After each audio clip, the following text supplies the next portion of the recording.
हम 6 बहनें थीं, कोई भाई नहीं। सबकी सब आपस में कुछ अलग कुछ एक जैसी। लेकिन मैं सबसे बड़ी, शायद इसीलिए माँ की भी सबसे ज़्यादा नज़रों में मैं थी और जिम्मेदारियों में भी। पापा एक सीधे साधे सरकारी क्लर्क थे। रोज़ सुबह वक्त पर ऑफिस जाते और शाम को थके हारे वापस आते। माँ एक अलग ही तरह की औरत थी। ना तो वो रिवाजों वाली घरेलू औरत थी और ना ही खामोश किस्म की। वो माँ थी, पर एक फिल्मी किरदार की तरह अपने नियम खुद बनाने वाली और उन्हें तोड़ने का हक भी सिर्फ खुद को देने वाली। उनके बोलने का तरीका, चलने का अंदाज, हर चीज़ में एक गुरूर था। मोहल्ले वाली औरतें उनसे कतराती थीं, मर्द नज़रें चुराते थे और बच्चे उनसे डरते थे। पापा बस हल्के से मुस्कुराकर चुप हो जाते। वो माँ के प्यार में अंधे नहीं थे, बस सीधे थे। मोहल्ले वाले हमसे ज़्यादा मतलब नहीं रखते थे, इस बात से माँ को कोई फ़र्क नहीं पड़ता था। एक दिन मैंने माँ से पूछा, आप और पापा की शादी कैसे हुई थी? माँ ने एक अजीब सी मुस्कुराहट के साथ कहा, मैं फैक्ट्री में काम करती थी। तुम्हारे पापा रोज़ उस सड़क से गुजरते थे। पहले एक दूसरे को देखा, फिर हाय हेलो हुई, फिर चाय और फिर एकदम सीधा कोर्ट गए। फिर हंसकर बोली, तुम्हारे दादाजी ने तो मुझे देखकर कहा था, ये लड़की तो हमारे घर की ही नहीं लगती। मैंने तुम्हारे पापा से कहा, या तो कोर्ट चलो या मैं वापस चली जाऊंगी। और तुम्हारे पापा सीधे कोर्ट पहुंचे।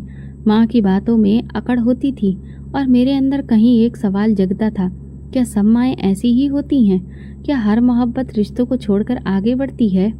लेकिन बचपन में ऐसे सवाल सिर्फ दिमाग में घुसते हैं, जुबान तक नहीं आते। हम किराए के घर में रहते थे। दादी, चाचा, किसी का हमसे कोई रिश्ता नहीं। पापा ने शादी के बाद सब रिश्ते ख़त्म कर दिए थे। मैंने आँख खोली तो माँ को ऐसा ही पाया। उनका अंदाज, उनका गुरूर, उनके हर फैसले, सब मेरे अंदर बसा था। मैं उनकी बेटी थी और मुझे लगता था कि दुनिया को पीछे छोड़कर जीना है। शायद यही होता है। माँ और पापा के बीच खामोशी आ चुकी थी, मगर ज़िंदगी रुकी नहीं थी। कुछ महीने गुजरे तो माँ ने दोबारा फैक्ट्री जाने की इजाज़त मांगी। सबसे छोटी बहन 1 साल की हो चुकी थी और घर का खर्च दिन ब दिन बढ़ रहा था। पापा ने पहले मना किया, लेकिन माँ जिद पर उतर आई। आखिरकार वो फिर से सुबह तैयार होकर घर से निकलने लगी। हाथ में वही पुराना हैंडबैग, साड़ी के नीचे साफ सुथरी चप्पल और बालों में तरह तरह के क्लिप, जो हमेशा एक ही तरफ लगती थी। जब वो पहली बार फैक्ट्री गई तो छोटी बहन को साथ ले गई। बाकी सब स्कूल जाती थी और मैं, क्योंकि सबसे बड़ी थी, माँ और पापा की गैर मौजूदगी में घर की निगरानी करने वाली बन गई। माँ सुबह जाते हुए कहती, चूल्हे पर सब्जी रख देना, सबको रोटी खिला देना और बर्तन धोकर रख देना। मैं शाम को आकर देखूंगी। मैं सिर हिला देती और जैसे ही माँ का दरवाज़ा बंद होता, मेरे हाथ अपने आप काम में लग जाते। माँ शाम को आती कुछ थकी हुई मगर निश्चिंत। वो पूछती, खाना खाया सबने? मैं कहती, हाँ माँ। वो शाबाशी देती और छोटी बहन को गोद में लेकर थोड़ी देर लेट जाती। कुछ ही दिनों में घर के हालात बदलने लगे। सबसे पहले फ्रिज आया, फिर टीवी और उसके बाद वॉशिंग मशीन। पापा की तनख्वाह से तो ये सब मुमकिन नहीं था। ये सब माँ की कमाई का कमाल था। माँ को खुद भी खुशी होती। वो नई साड़ियाँ लाने लगी, बच्चों के लिए कपड़े, कभी जूते, कभी चॉकलेट। टीवी आने पर तो जैसे घर में त्योहार सा हो गया। हम सब बहनें शाम को माँ के आने का इंतज़ार करती और जैसे ही वो आती, खाना खाकर सब टीवी के आगे बैठ जाते, तरह तरह की सीरियल और मूवीज़ देखते। माँ भी हमारे साथ बैठ जाती और कहती, बस एक एपिसोड देखेंगे, फिर सब अपने काम करो। लेकिन कब एक एपिसोड 2 में बदल जाता और फिर शाम गुजर जाती, पता ही नहीं चलता। पहले जो काम मैं माँ के आने से पहले निपटा लेती थी, वो अब रह जाते। कभी बर्तन सुबह के लिए रह जाते, कभी घर गंदा रहता। हमारी ज़िंदगी अब सुविधाओं से भर रही थी, लेकिन जिम्मेदारियाँ भी बढ़ रही थीं। माँ की तनख्वाह अच्छी थी और वो कई बार बोनस भी लेकर आती, कभी आम, कभी बिस्कुट, कभी खिलौने। वो अपनी थकान भी भूल जाती जब हम सब खुश होते। पापा को माँ की नौकरी का फ़ायदा तो नज़र आता था, लेकिन वो उनकी बदलती आदतों से चुपचाप उलझते जा रहे थे। माँ इतनी थकी होती कि खाने के बाद बस टीवी के आगे बैठ जाती। उनके फैशन में भी बदलाव आ रहा था। पर्स बदल गया था, ऊंची एड़ी वाली सैंडल आ गई थी। पापा चुपचाप खाना खाते और फिर किसी अखबार के नीचे छिप जाते। अब वो ज़्यादा देर नहीं रुकते थे। उनकी आंखों में कुछ सवाल होते, लेकिन वो ज़ुबान पर नहीं आते और हम सबको बस एक नया किस्सा देखना होता, एक नया डायलॉग। टीवी का रिमोट पापा के हाथ में होता, लेकिन चैनल वही लगता जो माँ चाहती। पापा ने चुपचाप सब अपना लिया, शायद सिर्फ बर्दाश्त कर रहे थे।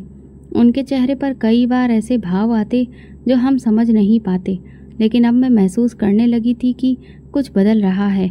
माँ का व्यवहार, उनकी बातें, उनका रोज का तैयार होकर जाना, शाम को कई बार महंगी चीज़ें लेकर आना, ये सब पापा की आंखों से छुपा नहीं रहा था। एक दिन जब माँ काम से वापस आई तो उनके हाथ में एक बड़ा सा शॉपिंग बैग था।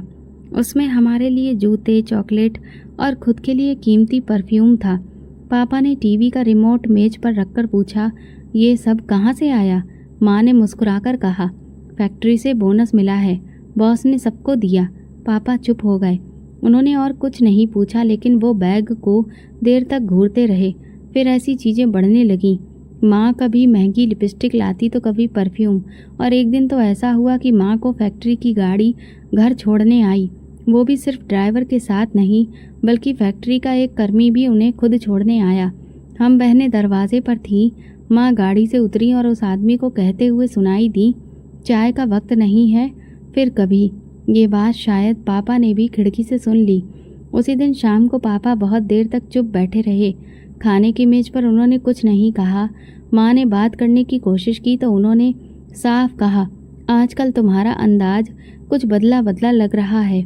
माँ ने तुरंत कहा, क्या मतलब है?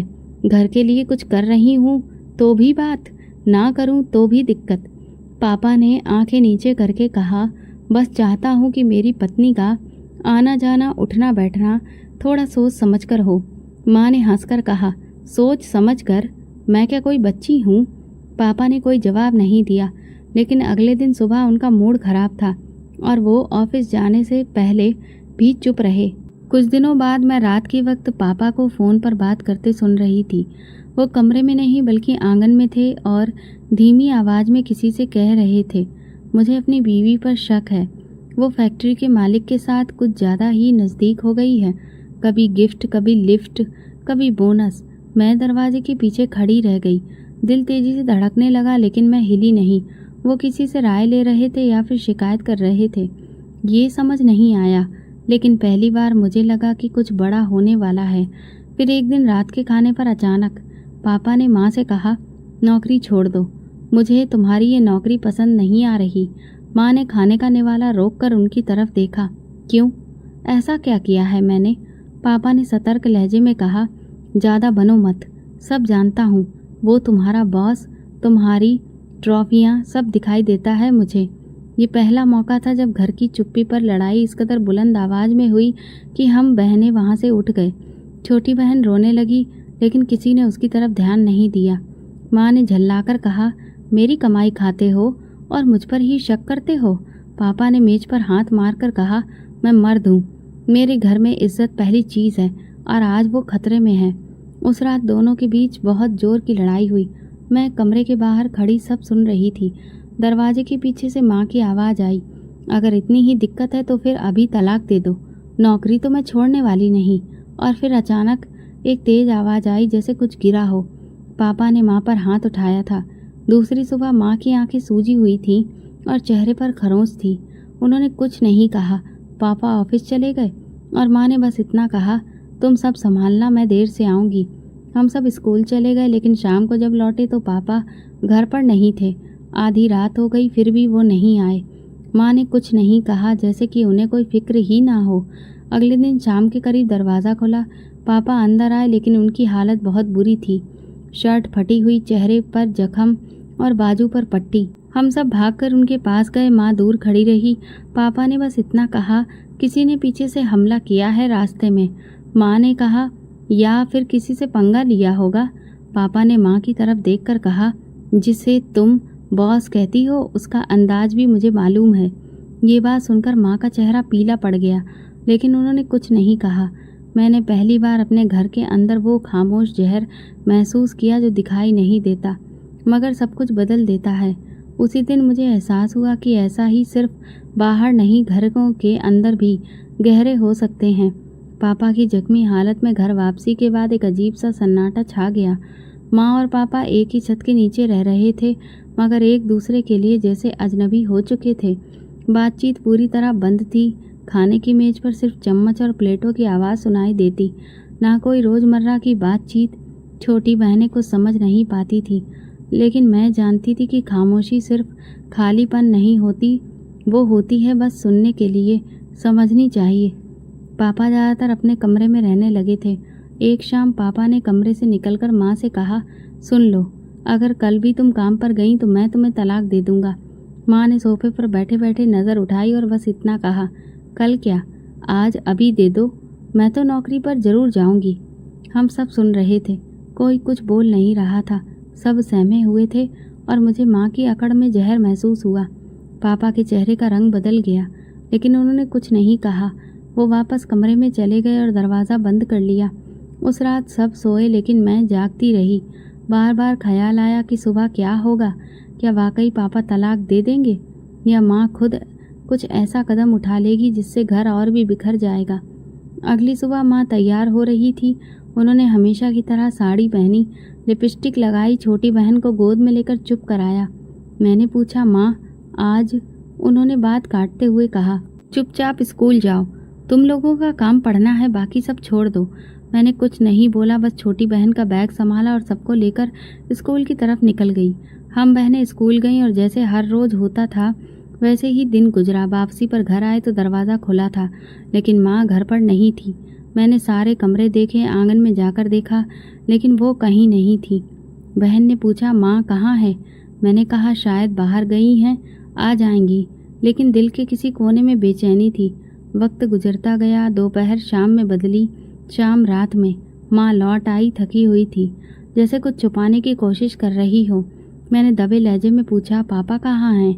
उन्होंने तुरंत पलटकर सख्ती से कहा, मैं क्या पता लगाऊं, कोई छोटे बच्चे थोड़ी हैं, खुद ही आ जाएंगे। उनका अंदाज ऐसा था जैसे कुछ जानते हुए भी वो अनजान बनने की कोशिश कर रही हो। मेरे अंदर एक घबराहट थी। रात हो चुकी थी, पापा का कोई अता पता नहीं। वो कभी इतनी देर नहीं करते थे। उनका मोबाइल भी बंद जा रहा था। हमने खाना भी नहीं खाया, बार बार दरवाजे की तरफ देखते रहे। माँ ने टीवी ऑन कर लिया जैसे कुछ हुआ ही नहीं हो। मैंने हिम्मत करके दोबारा पूछा, माँ क्या पापा का फ़ोन आया? कहने लगी, बस करो रश्मि, मेरा दिमाग खराब मत करो, आ जाएंगे तो बता दूंगी। लेकिन वो रात गुजर गई और पापा वापस नहीं आए। दूसरे दिन सुबह जब हम सब नींद से उठे तो फ़ोन की घंटी बजी। माँ ने कॉल उठाई और कुछ लम्हों तक चुप रहीं, फिर उनका चेहरा सफ़ेद पड़ गया। उन्होंने कहा, हम आ रहे हैं। फ़ोन बंद करके उन्होंने मुझे देखा और बोली, तैयार हो जाओ, अस्पताल जाना है, तुम्हारे पापा का एक्सीडेंट हो गया है। ये सुनकर सबकी सांसें थम गईं। कोई रोने लगा, कोई सदमे में आ गया। माँ चुपचाप तैयार होने लगी। हम अस्पताल पहुँचे तो हमें मुर्दा घर की ओर ले जाया गया। पापा की लाश वहाँ पड़ी थी, कपड़ों पर खून, चेहरे पर जख्म, आंखें बंद। एक गाड़ी ने उन्हें जोर से टक्कर मारी थी। कुछ गवाहों के मुताबिक वे सड़क पार कर रहे थे और दूसरी तरफ कुछ देखते देखते अचानक गाड़ी की चपेट में आ गए। माँ रो रो कर सबका ध्यान अपनी ओर खींचने लगी। मोहल्ले वाले हमदर्दी जताने आए। अंतिम क्रिया का इंतजाम हुआ। सब कुछ इतनी जल्दी में हुआ कि हम समझ ही नहीं सके कि कल तक जो इंसान हमारे साथ था वो आज सिर्फ एक खामोश शरीर बन चुका है। मोहल्ले वालों ने माँ को अब घर बैठने की सलाह दी, लेकिन उन्होंने नहीं सुना। तीसरे ही दिन वे फैक्ट्री जाने की तैयारी करने लगी। मैंने कहा, माँ आपको तो? उन्होंने बात काटते हुए कहा, काम पर जाना है, ये सब बस बकवास करने वाले होते हैं, कमाने वाले नहीं। हम सब चुप हो गए। अब घर के हर कोने में खामोशी गूंजने लगी। पापा तो चले गए, लेकिन उनके साथ बहुत कुछ लेकर गए, सवाल, शिकायतें और वो भरोसा जो कभी इस घर की बुनियाद था। पापा को गए 10 दिन भी नहीं हुए थे कि माँ ने घर के माहौल में ऐसा बदलाव लाना शुरू कर दिया जैसे कुछ हुआ ही ना हो। मोहल्ले की औरतें पहले 2-3 दिन खाना लेकर आईं, 4 दिन अफसोस के बहाने बैठीं, फिर धीरे धीरे आना बंद कर दिया, क्योंकि उन्हें लगने लगा था कि माँ के अंदाज में अफसोस कम और आज़ादी ज़्यादा है। माँ सुबह पहले से ज़्यादा समय पर तैयार होने लगी। नई नई साड़ियाँ, चेहरे पर अजीब सा आत्मविश्वास, जैसे अब उनके फैसलों पर कोई रोक टोक नहीं बची थी। दुख का तो नाम भी नहीं लिया गया। मैंने एक दिन हिम्मत करके पूछ लिया, माँ सब कह रहे थे कि इस वक्त तो घर में गमी है। उन्होंने बड़े ही ऐंठे हुए अंदाज में कहा, ये उनके लिए है जो पति से रिश्ता जोड़कर जी रही हैं, मैं तो बस साथ निभा रही थी। उसके बाद मैंने चुप रहना सीख लिया। दोपहर के बाद एक नया सिलसिला शुरू हुआ। माँ के साथ काम करने वाले ज़्यादातर फैक्ट्री के वर्कर्स अब दिन दहाड़े हमारे घर आने लगे। कोई पान लाता, कोई चॉकलेट, कोई सब्जी का थैला पकड़ा जाता। लेकिन कुछ ऐसे भी थे जो घंटों बैठते। दरवाज़ा बंद हो जाता, हम बहनें अंदर आंगन में खेल रही होती और कमरे से हंसी की आवाज़ें आती। एक दिन मैंने देखा एक आदमी जो माँ के साथ अक्सर बैठता था, उसके हाथ में माँ का फ़ोन था। वो तस्वीरें देख रहा था और माँ उसके ऊपर झुककर मुस्कुरा रही थी। मैं गुजरने लगी तो माँ ने तुरंत पर्दा खींच लिया। शाम को माँ ने कहा, कल से तुम सब बहनें जल्दी सो जाया करो, मेहमान आते हैं तो घर साफ सुथरा लगना चाहिए। मैंने कहा, माँ, हमारे घर अब मेहमानों का सिलसिला कुछ ज़्यादा ही बढ़ गया है। माँ ने मेरी आंखों में आंखें डालकर कहा, जिनके सिर से पिता का साया उठ जाए उनकी छत बचाने के लिए रिश्ते बनाने पड़ते हैं। मोहल्ले वालों ने अब खुल्लम खुल्ला बातें शुरू कर दी थी। दोपहर को पड़ोस की मौसी, जो पहले रोटी पकाने में माँ की मदद करती थी, कहने लगी, बहन थोड़ा ख्याल किया करो, बच्चियाँ जवान हो रही हैं, लोगों की जुबान को रोकना मुश्किल हो जाता है। माँ ने बड़े ही लापरवाह अंदाज में कहा, अपनी जुबान को कंट्रोल करना आपकी जिम्मेदारी है, मेरे मेहमानों को कोई नहीं रोक सकता। उसी रात के बाद मौसी ने आना बंद कर दिया। मोहल्ले में बातें होने लगी कि माँ की फैक्ट्री का मालिक भी अब उनके करीब आ चुका है। वो एक दिन बड़ी गाड़ी में हमारे मोहल्ले आया माँ को लेने के लिए। माँ नए कपड़ों में लिपस्टिक लगाए बाहर आई और गाड़ी में बैठकर चली गई और हम सब दरवाजे से देख रहे थे। 2 दिन बाद वो लौटी तो उनके साथ वही मालिक आया। गाड़ी से उतरते वक्त वो माँ को मैडम कहकर बुला रहा था। फिर दोनों कुछ देर बातें करते रहे और जाते जाते मालिक ने माँ को एक लिफाफा पकड़ा दिया। माँ ने हमें एक साथ बुलाकर कहा, ये घर अब सुरक्षित नहीं है, मोहल्ले वाले जो मर्जी कहें, हमें अब यहाँ नहीं रहना। फैक्ट्री के मालिक ने हमारे लिए एक दूसरा घर लिया है, कल हम सब वहाँ शिफ्ट हो रहे हैं। मैंने कहा, इतनी जल्दी? उन्होंने कहा, तुम्हारे पापा के बाद ये गाली देने वाले हम पर सिर्फ रहम करते हैं, इज्जत नहीं देते। नई जगह, नई शुरुआत। अगले दिन एक पिकअप वैन आई, हमारा सामान उसमें रखा गया और हम सब एक नए इलाके की ओर निकल पड़े। वो नया घर पिछले घर से बेहतर था। 2 कमरे, बड़ा आंगन और बाथरूम भी। माँ बहुत खुश थी। उन्होंने घर की सफाई खुद की और हमें कहा, अब यहाँ कोई रोकने वाला नहीं, हम जैसे चाहें वैसे रहेंगे। फैक्ट्री के मालिक का आना जाना बढ़ गया। वो कभी खाना लेकर आता, कभी फलों का थैला। पापा के बाद जिस कमी ने हमें घेर लिया था, माँ ने उसे किसी और से भरना शुरू कर दिया था। मैंने एक दिन अपनी बहनों से कहा, कभी कभी लगता है पापा का मरना नहीं, जैसे कि हटना था। छोटी बहन बोली, क्या मतलब है हटना? मैंने बात बदल दी। सब कुछ अभी समझना मुमकिन नहीं है था। नए घर में सुकून था, लेकिन वो खामोश नज़रों का डर अब भी था। हर बार जब कोई मर्द अंदर आता, दरवाजे बंद हो जाते। हम सब बहनें एक दूसरे को देखती, सवाल सबके चेहरों पर होते, लेकिन जवाब किसी के पास नहीं। नए घर में आए कुछ हफ्ते ही हुए थे कि फैक्ट्री के मालिक का आना जाना और बढ़ गया। हम बहनें कमरे में होती थीं और माँ, वो विक्रम साहब ड्राइंग रूम में लंबी लंबी बातें करते। कभी ठहाके लगाते, कभी दरवाज़ा बंद हो जाता। शुरुआत में माँ दरवाज़ा खुला रखती थी, फिर एक दिन कहने लगी, जब मेहमान आए तो दरवाज़ा बंद कर लिया करो, शोर बहुत होता है। धीरे धीरे हमें समझ आने लगा कि माँ और विक्रम साहब के रिश्ते में अब कोई पर्दा बाकी नहीं रहा। एक दिन स्कूल से आकर मैंने देखा कि माँ ने नया सोफ़ा मंगवाया है, दीवार पर नई पेंटिंग लगी है और किचन में माइक्रोवेव रखा है। मैंने पूछा, ये सब कहाँ से आया? माँ ने तुरंत कहा, विक्रम साहब ने दिया है, कहा कि बच्चों को आराम मिलना चाहिए। कुछ दिन बाद उन्होंने कहा, रश्मि, विक्रम साहब चाहते हैं कि तुम कंप्यूटर कोर्स ज्वाइन करो, उन्होंने फीस दी है, कल से जाना शुरू करो। मैंने हाँ में सिर हिला दिया, क्योंकि मेरे पास ना कोई वजह थी और ना ही इनकार करने की हिम्मत। लेकिन अब मुझे ये भी महसूस होने लगा था कि विक्रम साहब सिर्फ माँ के लिए नहीं, हम सब पर भी असर डालने की कोशिश कर रहे हैं। फिर एक दिन कुछ ऐसा हुआ जो कभी सोचा भी नहीं था। दोपहर का वक्त था, माँ भी फैक्ट्री से आई हुई थी कि दरवाजे पर जोर की दस्तक हुई। मैंने दरवाज़ा खोला तो एक मॉडर्न सी औरत अंदर दाखिल हुई। सुनहरे रंग का बैग, हील वाली सैंडल और सख्त चेहरा। उसने अंदर जाकर माँ को ललकारा, क्या तुम ही हो जो खुद को बहुत चालाक समझती हो? माँ घबरा गई। आप कौन हैं? उसने हाथ में विक्रम साहब की तस्वीर दिखाते हुए कहा, ये मेरे पति हैं और तुम उनके ऑफिस में नौकरी करती हो, लेकिन काम से ज़्यादा और भी कुछ करती हो। वो भी मैं जानती हूँ। माँ ने बात संभालने की कोशिश की। मैडम आराम से बात करिए, मैं आपके पति की एम्प्लॉय हूँ, दोस्त नहीं। उस औरत ने हाथ में मोबाइल दिखाया। ये सब रिकॉर्डिंग्स और तस्वीरें हैं, तुम्हारे घर आते जाते, तुम्हारे साथ खाते पीते। अब तुम्हें फैक्ट्री तो क्या, बाजार में भी जगह नहीं मिलेगी। वो औरत कुछ देर चीखती रही, माँ को सबके सामने बेइज्जत करने की धमकी दी, फिर वापस चली गई। हम सब बहनें एक कोने में सहमी खड़ी थीं। माँ थोड़ी देर खामोश रही, फिर अंदर चली गई और दरवाज़ा बंद कर लिया। अगले दिन माँ ऑफिस गई, लेकिन दोपहर को जल्दी वापस आ गई। उनके चेहरे पर वो भरोसा नहीं था जो हर रोज़ होता था। उन्होंने हम सबको देखा, फिर पर्स एक तरफ रखकर कहा, फैक्ट्री बंद कर दी गई है मेरे लिए। मैंने धीरे से कहा, विक्रम साहब कुछ नहीं बोलेंगे? माँ ने ठंडे स्वर में जवाब दिया, वो अब बोलेंगे नहीं, बस छुपेंगे। पत्नी को राजी करने के लिए मुझे कुर्बान किया है। इसके बाद विक्रम साहब का आना जाना बंद हो गया। ना फ़ोन आया, ना कोई संदेश, ना कोई सफाई। माँ रोज़ एक जैसे कपड़ों में आंगन में बैठी रहती, दरवाजे पर नज़र रखती, जैसे कोई आएगा और कहेगा कि सब गलतफहमी थी। माँ की फैक्ट्री से निकल जाने के बाद कुछ दिनों तक घर में सन्नाटा रहा, लेकिन माँ ज़्यादा देर खाली बैठने वाली नहीं थी। एक शाम उन्होंने पास के मार्केट से आकर बताया, एक बुटीक में काम मिला है, कुछ ही दूर है, सिलाई का काम है, बैठकर करना है, वक्त भी अच्छा है। हम बहनें एक दूसरे को देखने लगी, लेकिन किसी ने कुछ नहीं कहा। माँ ने पर्स उठाया और अगले दिन से नया काम शुरू कर दिया।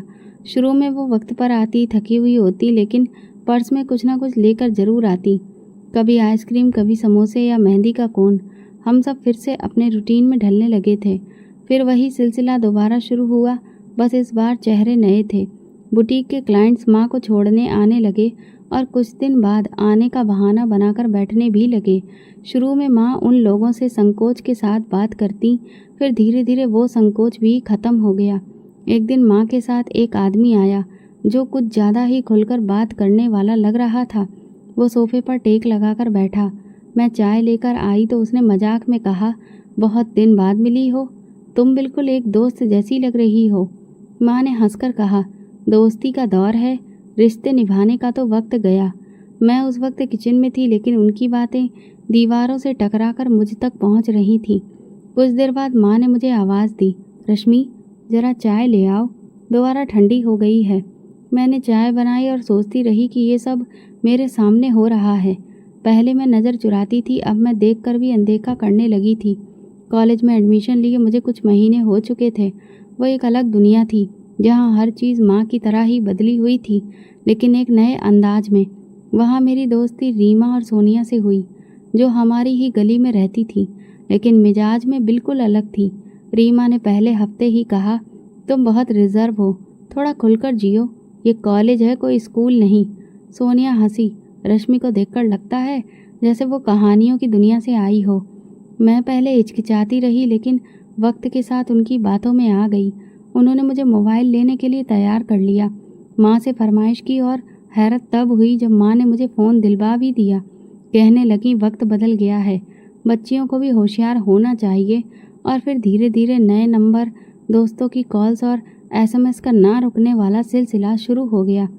कॉलेज जाते हुए हम तीनों रास्ते में शॉप पर रुकते, नई फिल्में लेते और रात को चुपचाप देखती। माँ को अंदाज़ा था, लेकिन वो कुछ नहीं कहती। कभी कभी पूछती, क्या देख रही हो?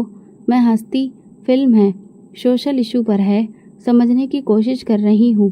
वो भी मुस्कुरा देती, अच्छी बात है, आजकल के बच्चे जल्दी समझदार हो जाते हैं। धीरे धीरे मेरे कपड़े, बोलचाल और अंदाज बदलने लगे। मैं आईने के सामने ज़्यादा वक्त गुजारती, लिप ग्लॉस लगाती और कॉलेज में चलते हुए गर्दन ऊंची रखती। रीमा ने कहा, अब आई ना तुम रास्ते पर? सोनिया बोली, अब कोई ना कोई तुम्हारा फ्रेंड ज़रूर बनेगा। कॉलेज में हमारा एक ग्रुप बन चुका था, जो टीचर्स की नज़र में कुछ खास नहीं था। हमें कई बार वार्निंग भी मिली, लेकिन किसी को परवाह नहीं थी। हमारी क्लास की एक और लड़की अनामिका, जो बहुत गंभीर थी, एक दिन कहने लगी, तुम्हारा अंदाज कुछ अजीब है, संभल जाओ। मैं हंसकर बोली, तुम जैसी बनकर क्या हासिल होगा, जिंदगी है, जीना सीखो। वो खामोश हो गई और मैंने खुद को आज़ाद महसूस किया। अब मैं माँ के रास्ते पर चल पड़ी थी, बिना इस बात की परवाह किए कि वो रास्ता कहाँ जाता है, क्योंकि अब मुझे रुकने से ज़्यादा आगे बढ़ने का शौक़ लग चुका था। और वो भी उसी रफ्तार से जिसमें माँ ने कदम रखा था, बेझिझक, बेफिक्र और बिना किसी रोक टोक के। सीडी वाले दिन की वो शाम जैसे मेरी जिंदगी का एक नया दरवाजा थी। मैं अकेली थी, रीमा और सोनिया नहीं आईं। वापसी पर जब सीडी बैग में से गिर गई और एक लड़का पीछे से आवाज़ देकर रोकने लगा तो दिल में हल्की सी खुशी भी थी, हैरत भी। वो बाइक पर था, हाथ में मेरी सीडी, मुस्कुराहट में अलग अंदाज। वो बड़ी शराफत से बोला, ये आपके बैग से गिरी थी। मैंने नज़र झुकाकर कहा, थैंक्स। सीडी लेकर मैं आगे बढ़ गई, लेकिन वो बाइक पर धीरे धीरे मेरे पीछे चलता रहा। मैंने कुछ नहीं कहा, लेकिन अंदर से ये सब बुरा भी नहीं लगा।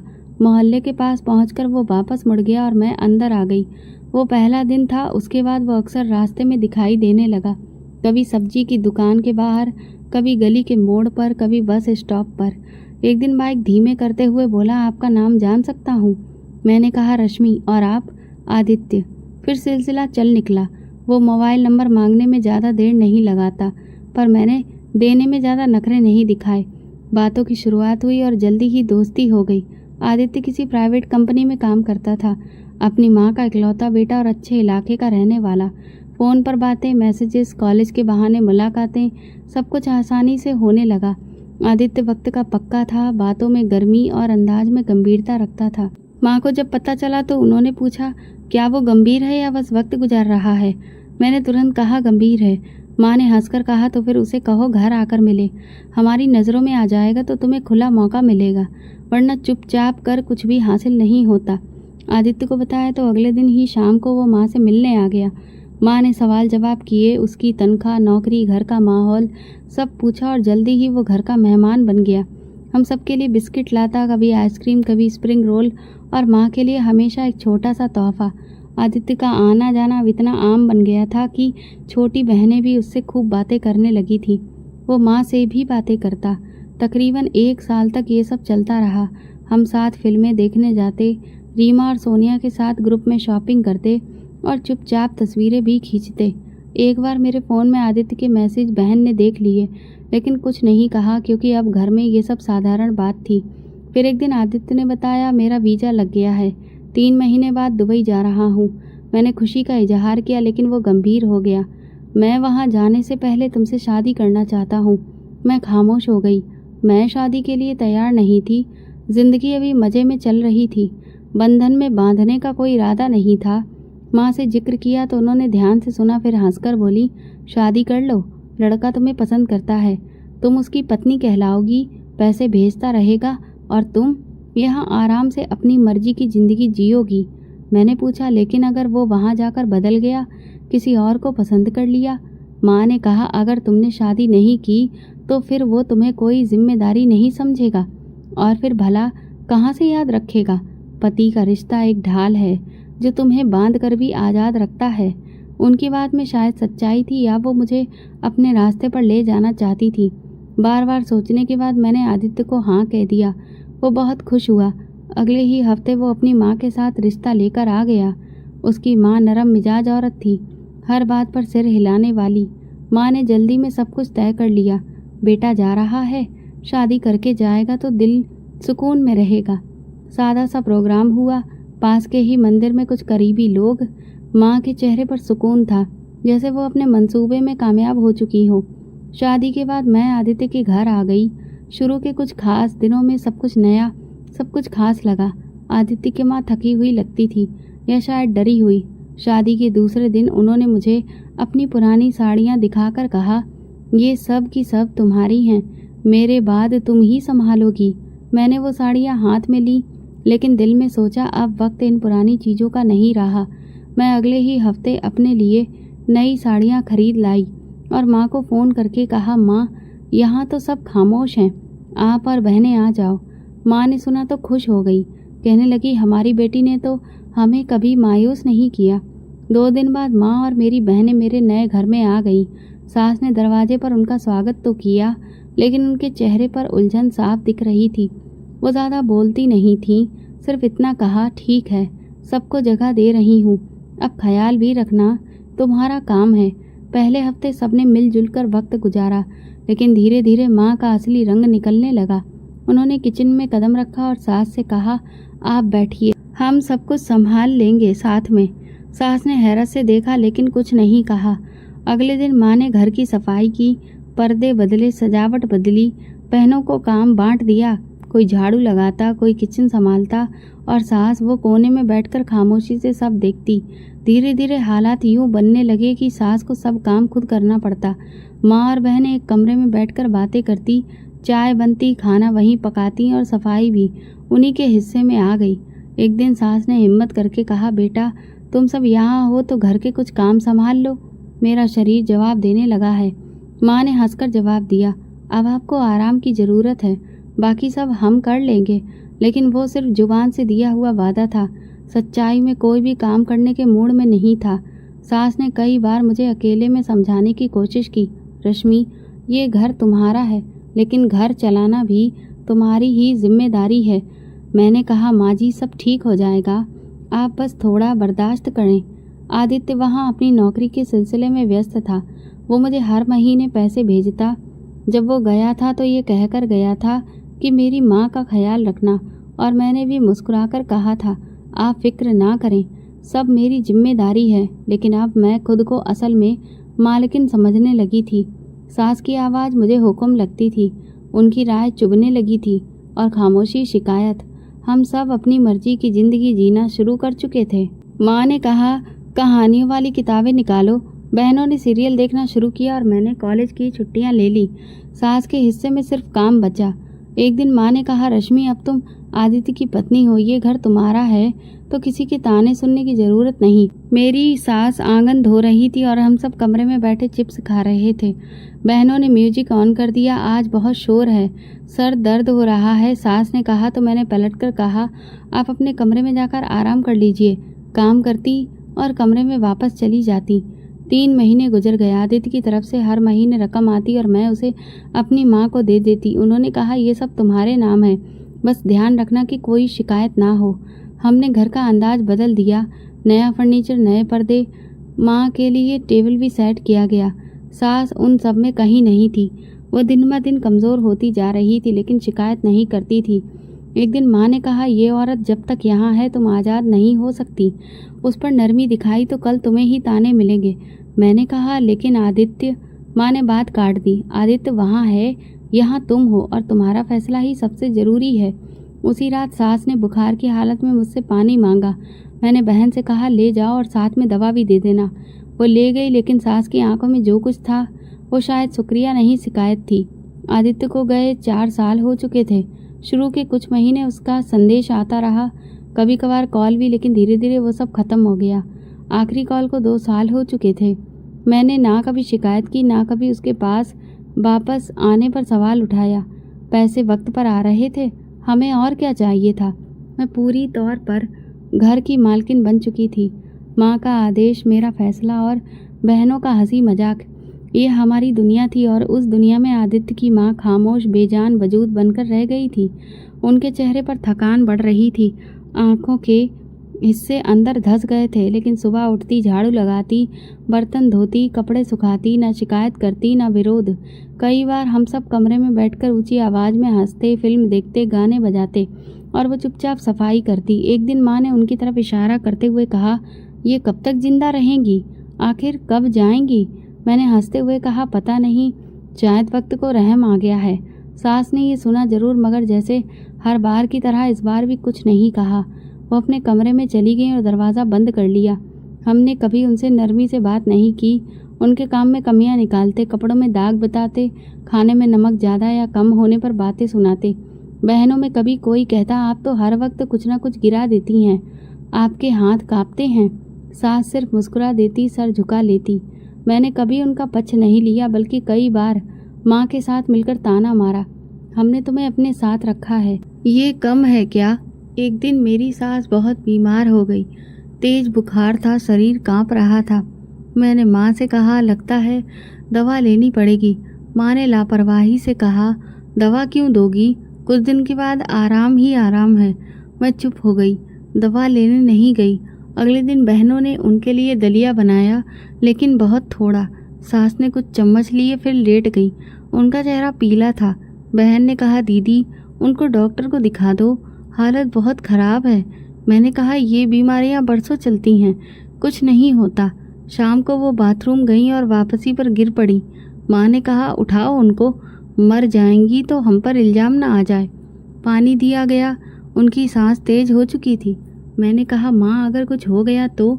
माँ ने गंभीरता से कहा, तो यही होगा जो सबके साथ होता है, वरना कोई नई बात थोड़ी है। कुछ घंटे बाद सास की हालत संभल गई, लेकिन अब वो ज़्यादा खामोश हो चुकी थी। ना किसी चीज़ के बारे में पूछती, ना किसी बात पर अपनी राय देती। सुबह से शाम तक एक ही कोने में बैठी रहती। मैं एक दिन उनके पास गई और कहा, कुछ चाहिए? उन्होंने सर हिलाया, नहीं। मैंने कहा, कोई बात करनी है, बोलिए। तुम्हें क्या फ़र्क पड़ता है मेरी बात से? मेरी बात सुनकर मैं रुक गई। दिल में जैसे कुछ चुभ गया, लेकिन तुरंत संभल गई। मैंने कहा, ठीक है, जैसे तुम्हारी मर्जी। मैं वापस आ गई, लेकिन रात को नींद नहीं आई। पहली बार दिल ने सवाल उठाया कि अगर आदित्य यहाँ आ गया तो क्या देखेगा। वो माँ जो कभी सर उठाकर बोलती थी, अब खामोश क्यों है? वो किचन में काम करने वाली और दरवाजे पर क्यों बैठी है? इतने सालों में सब कुछ बदल चुका था, लेकिन जो नहीं बदला था वो था आदित्य की माँ का सब्र और शायद मेरा व्यवहार, जो हर दिन और ज़्यादा सख्त होता जा रहा था। मार्केट में शॉपिंग करते हुए अचानक आदित्य की कॉल आई। उसकी आवाज़ सुनकर जैसे झटका लगा। मैं इंडिया आ चुका हूँ, एयरपोर्ट से निकल रहा हूँ, सीधा घर आ रहा हूँ। मेरी सांस रुक गई, शब्द गले में अटक गए। वो अचानक बोला, सरप्राइज़ देना चाहता था तुम्हें और माँ को, खुश देखना चाहता हूँ। फ़ोन बंद हुआ तो मेरे हाथ से शॉपिंग बैग गिर गए। बाजार की भीड़, गाड़ियों का शोर, सब एक तरफ। दिमाग में सिर्फ एक नज़र बार बार घूम रही थी।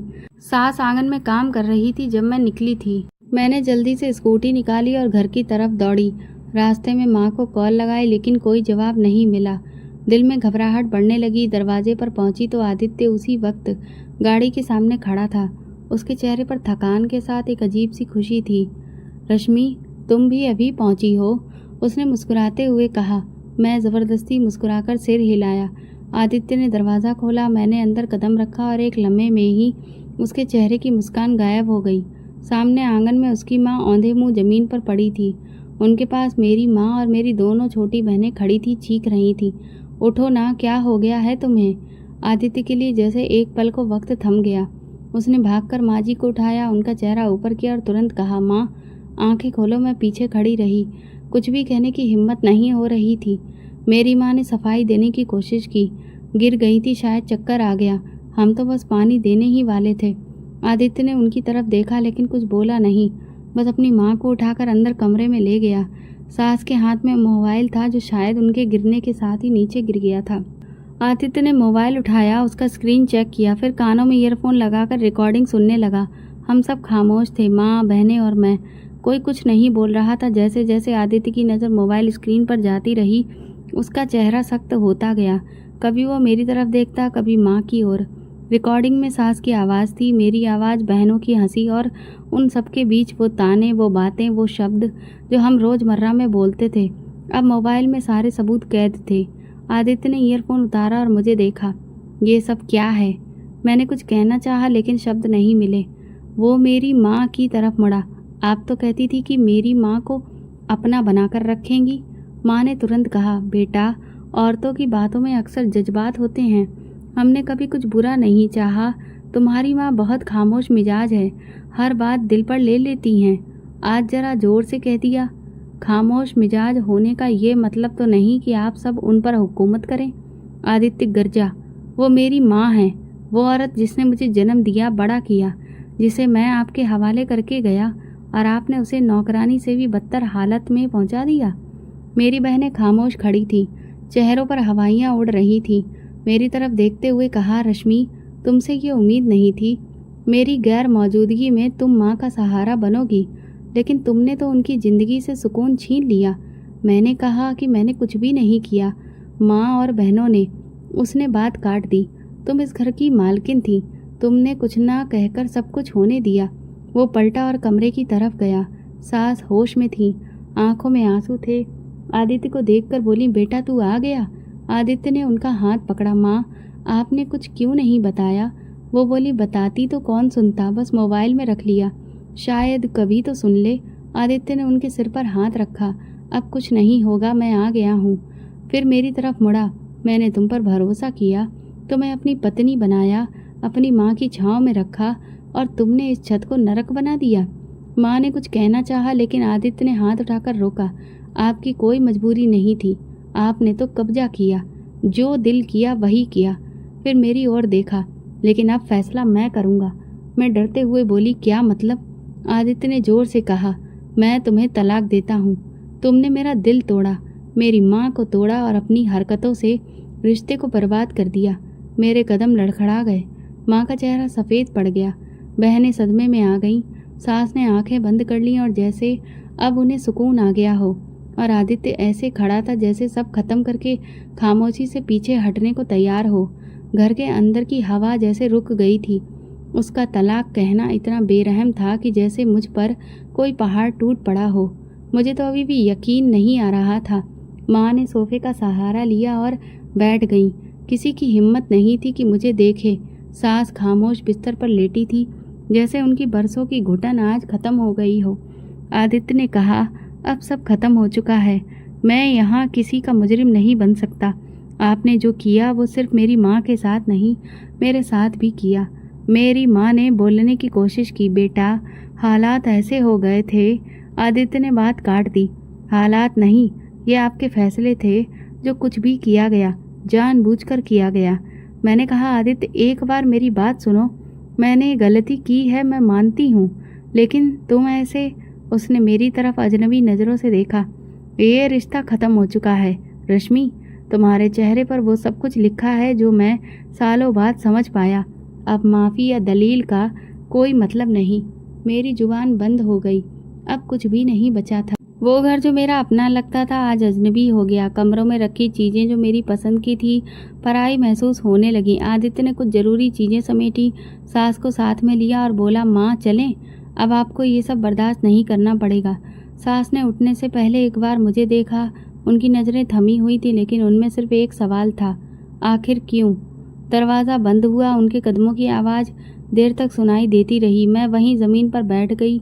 मेरी माँ ने मेरे सर पर हाथ रखा। रश्मि, हमने जो सोचा था वो नहीं हुआ। किस्मत ने धोखा दे दिया। मैंने उनकी तरफ देखा। माँ, धोखा किस्मत ने नहीं, हमने खुद अपने साथ किया। उस रात मैंने पहली बार आईने में खुद को देखा। वही चेहरा जो हमेशा लिप ग्लॉस और फाउंडेशन से सजता था, आज बिना किसी मेकअप के सामने था। बाल बिखरे हुए, आंखों के नीचे हल्के काले घेरे और चेहरे पर थकान। मैंने हाथ बढ़ाकर आईने को छुआ और फिर धीरे से कहा, ये मैं हूँ। पूरे घर में खामोशी थी, लेकिन वो आईना बोल रहा था। उन सभी सालों के जुल्म की, इंतहा, नाफरमानी की, सब कुछ जैसे उसी में कैद था। मैंने ड्रेसिंग टेबल की दराज खोली, पुरानी तस्वीर निकाली, शादी के दिन की तस्वीर, जब आदित्य मुझे देखकर मुस्कुराया था। वो लम्हा जो अतीत बन चुका था। हम दोनों के चेहरे पर उम्मीदें थीं, आज वो उम्मीदें राख हो चुकी थीं। माँ कमरे में आई, कहने लगी, सब कुछ सोचना पड़ेगा, अब यहाँ रहना मुश्किल हो जाएगा। मैंने जवाब नहीं दिया। मेरी दुनिया जो मैंने अपने अंदाज से बनाई थी, आज मेरे हाथ से निकल चुकी थी। अगली सुबह माँ ने सारा सामान पैक करवाया, कुछ रिश्तेदारों से बात की और कुछ दिन के लिए एक जानने वाले के घर जाने का फैसला किया। मैं घर की आखिरी सीढ़ी पर खड़े होकर एक बार फिर पीछे मुड़ी। वो दीवारें जो बरसों मेरे नाम रही थीं, आज बेजुबान गवाह बनकर खामोश खड़ी थीं। दरवाजे पर लगे फूल मुरझा चुके थे और आंगन में फैली धूप भी जैसे ताना मारती हुई हंस रही थी। नए घर पहुंचकर माँ ने कहा, ये सब वक्त की बात है, संभल जाएंगे। मैंने पहली बार उनकी तरफ देखा और बोला, हम वक्त को इल्ज़ाम देते हैं, लेकिन कभी ये नहीं सोचते कि जो बीज हम बोते हैं वही उगाते हैं। हमने बीज ही जहर के बोए थे, तो अब फसल तो कड़वी ही पैदा होगी। माँ ने कुछ नहीं कहा। दिन गुजरते गए, लेकिन अंदर कुछ ठहर गया था। सास की खामोशी, आदित्य का नाराज होना, घर का छिन जाना, सब एक एक करके आंखों के सामने आता और दिल पर बोझ बनता गया।